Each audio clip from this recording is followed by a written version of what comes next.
That's a lot of memos, 101 memos in 2 days. And a lot of construction work being signed off on by the Federal Executive Council. But let's take a look at some of the other issues around the President's Council. And joining us to have this conversation is someone who has been very, very up to date on everything that's been going on. Professor Anthony A.Chibo is an African development activist and author, professor of international business economics, a researcher at the Swiss Business School in Zurich in Switzerland. He's also a data engineer and a scientist. He's joining us via Zoom. Thank you so much for being with us, Prof.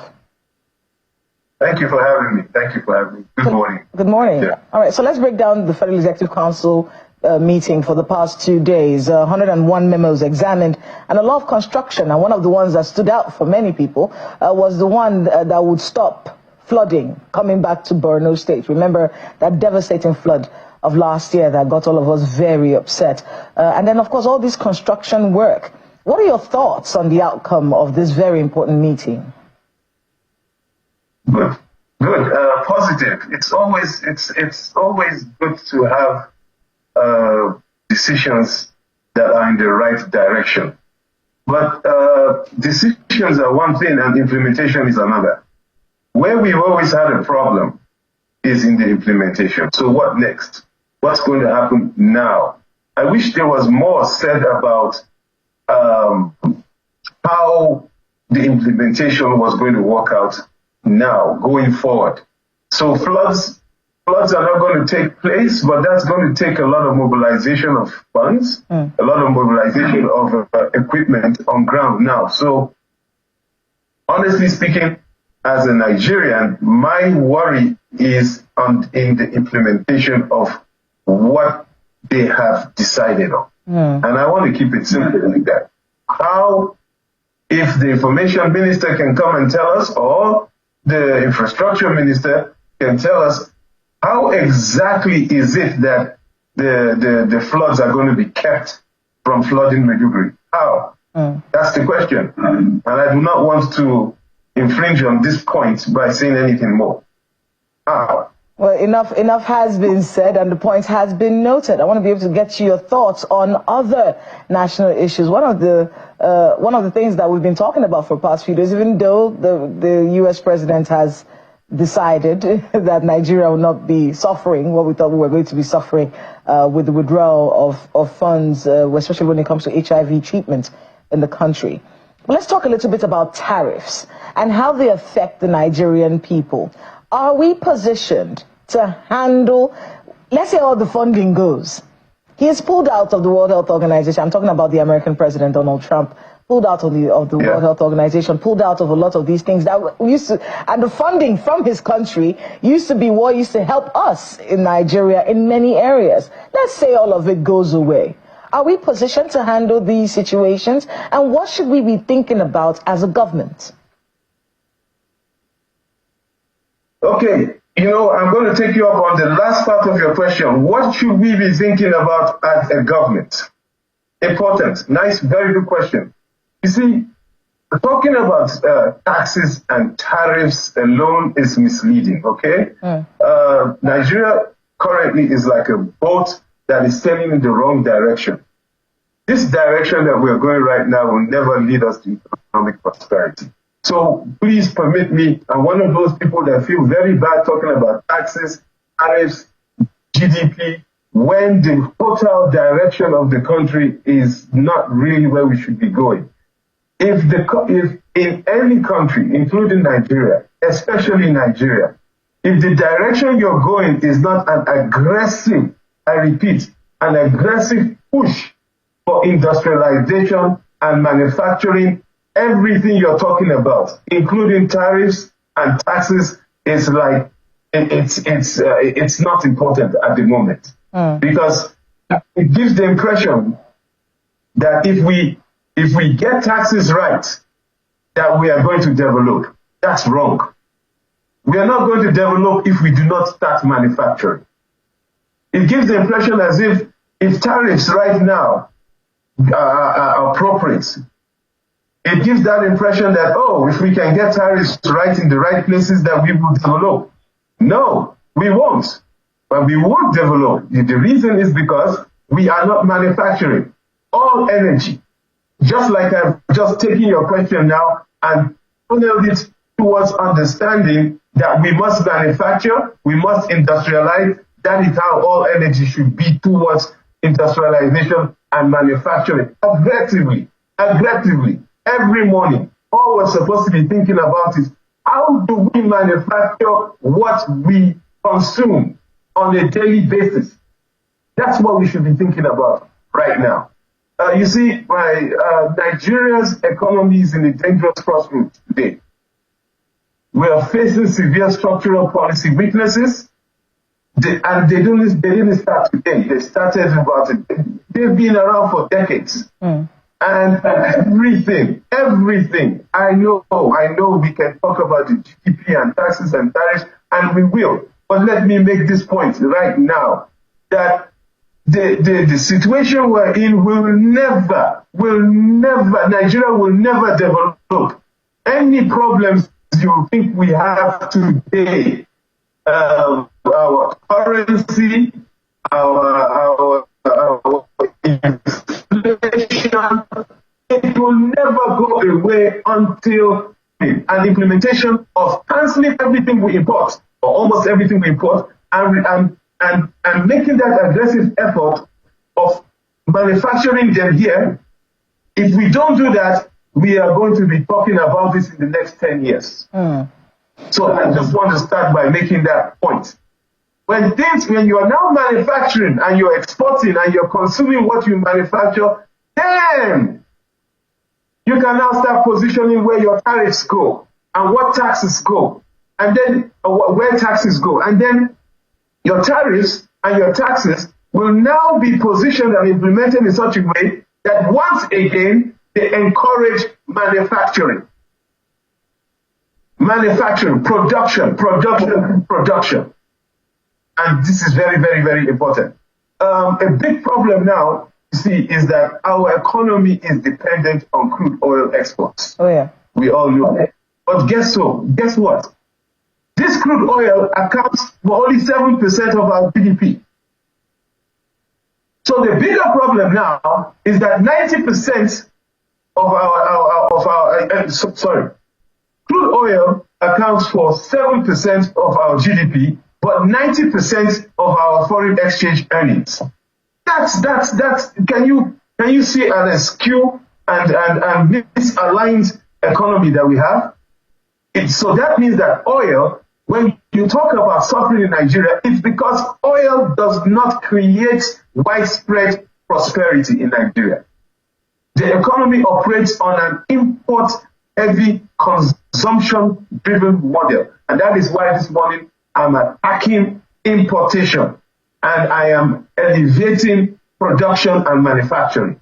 If we don't, throughout the decades, I think, apart from maybe the General Murtala administration, throughout the decades, so this is not about politics and the present administration or the past, throughout the decades, we have not put emphasis, at least since the 70s, 1976 to be exact, between 74 and 76, we have not put an emphasis in import substitution manufacturing. And that is why we are today. Now, most of economic indices, most, if not all economic indices that we are copying, okay, to raise our GDP, to tax the informal economy, and those things only work when you have a manufacturing, industrialized based economy. We don't. So the most important thing right now is to get into and to become an industrialized and manufacturing economy. Then the figures that we talk about, inflation 29%, 36% and all the rest, those figures will begin to make sense. Because right now, we do not have to, we have, inflation is about 100%. Food inflation could be more.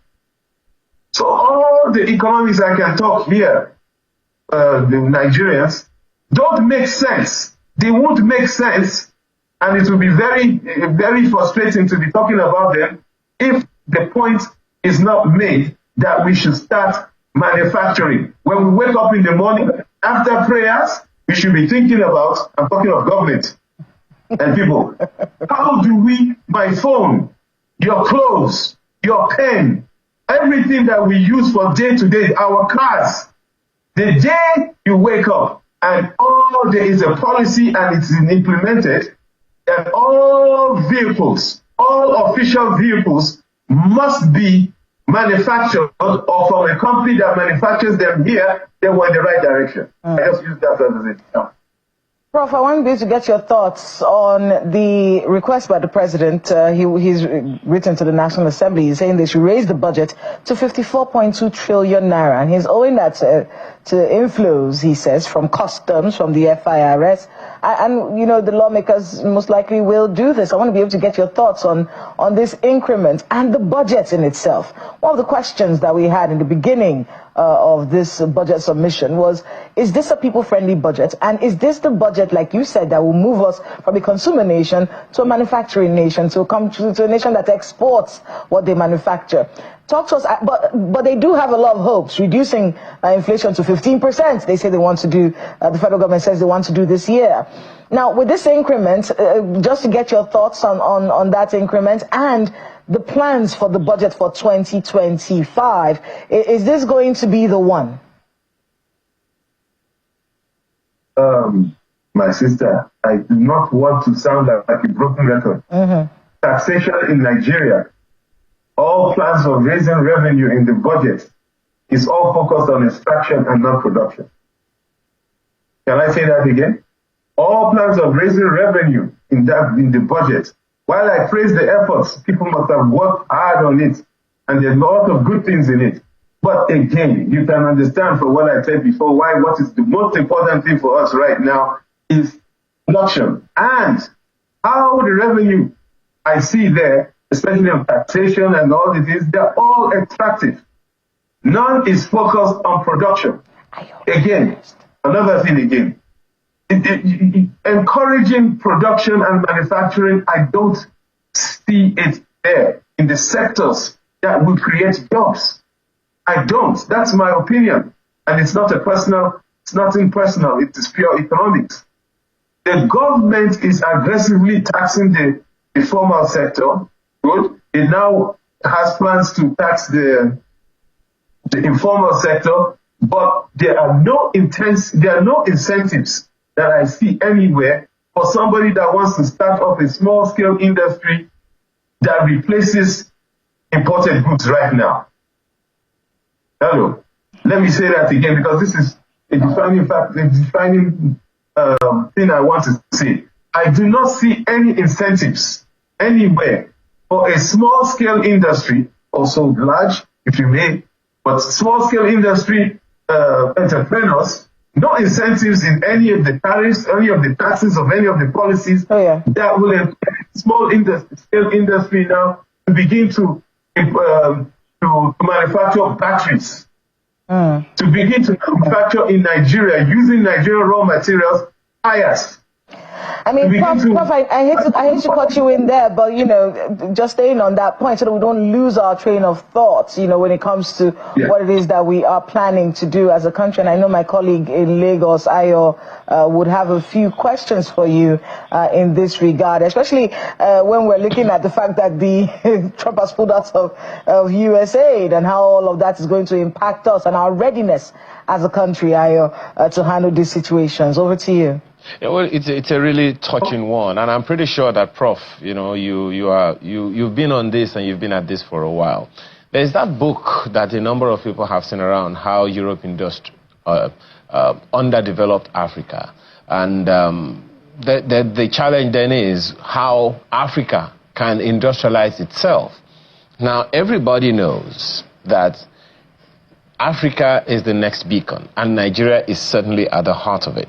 Now, I'm looking at a list in front of me now, and when you say that we cannot really make any progress until we industrialize as a nation. Now, could it be lost on us? In case it is lost on us, the things that we need to do to industrialize. Can you give us a list, Prof? What are the things that we must do? What are the things we must strengthen? What are the soft infrastructure that we have to have? We know that power is a major infrastructure, hard infrastructure that we have to have. But what are the soft infrastructure that are expedient for us to have in order to industrialize significantly?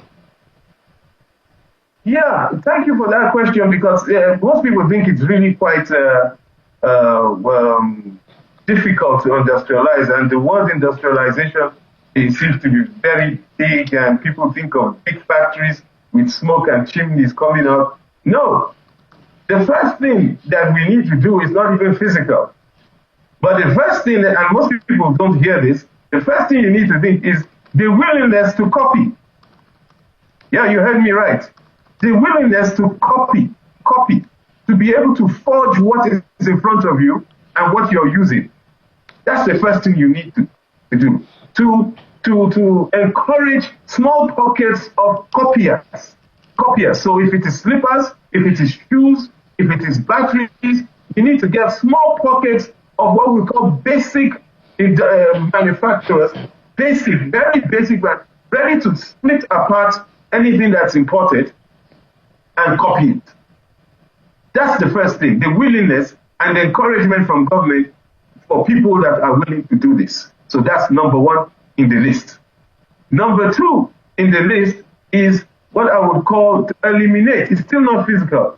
Eliminate this thing that I point to be post-colonial dependency syndrome, which is do not adhere to any of the present world system encouragements, especially on the trade organizations, because you see what you will be manufacturing if you copy, you're willing to copy, is exactly what your competitors or your former colonial masters or the people in Asia are going to manufacture. And so they're going to come against you one way or the other to tell you that you are either contravening on one World Trade Organization treaty or the other. You must close your ears to that as you begin to make your own toothpaste locally from local materials. So those two things first. Then you already mentioned power. Even though you mentioned before, it must be mentioned, because if you do not have cheap power, you're not going anywhere. But a way to get over that is to have what we call localized power. So I do not see why Ogun State or Enugu State should not by now, or any other state, power should be decentralized. That's the point I'm trying to make. That would be number three. Decentralized power production and put power production in what we call manufacturing zones.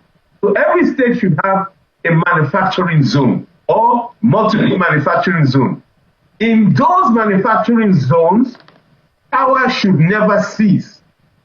So power plants there, however they are going to be powered, whether it's through renewable energy or even diesel, power never ceases. So if you move into such a manufacturing zone, you don't need to talk or worry about power. That would be number 4 in my list. Now, once power is established, then go back to number 1. Begin to set up factories that copy exactly what it is that you're importing. It sounds like me. Yeah, Prof, my apologies. I mean, I've been going back to that same point. You know, it is a good one. But it seems like maybe some people, federal and state governments, ought to invite you for some kind of consultancy. But just a quick one before we end this conversation, Prof. Young people. You know, a lot of things that we see around, they are things, they would look like it's not rocket science, but it seems like it's a lot. The disenchantment is quite high. In 30 seconds, what would you recommend for young people to focus on? Because it would seem like generally young people are very disenchanted and very unhappy with the establishment, so to speak. What would be your recommendation, seeing what they are doing in the entertainment sector and in fintechs? What would be your recommendation to young people? What should they focus on? If you can do that in 30 seconds. there's a fourth industrial revolution that we have. The fourth industrial revolution is marked by technologies we've all heard about. Most you've heard, like, which is artificial intelligence, data engineering, that's the data science, biotechnology, and nanotechnology, which is more complicated.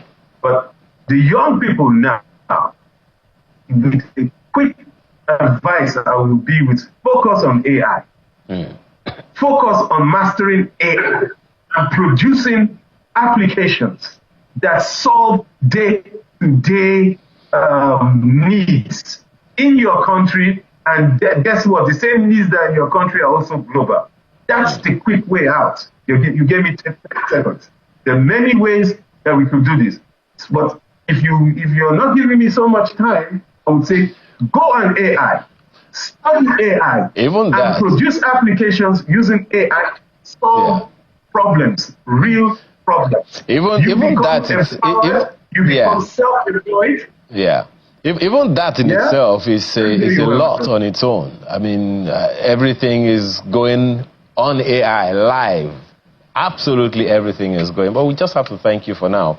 I'm pretty sure that is the beginning of conversations about this, because industrializing Africa, to adopt the term used in the 70s after the Civil War, industrializing Africa is a task that must be done. Thank you so much for your time this morning. Professor Anthony Chibo is an African development activist, author, professor of international business economics, and he's also a researcher at Swiss Business School, Zurich, Switzerland. Thank you for your time again.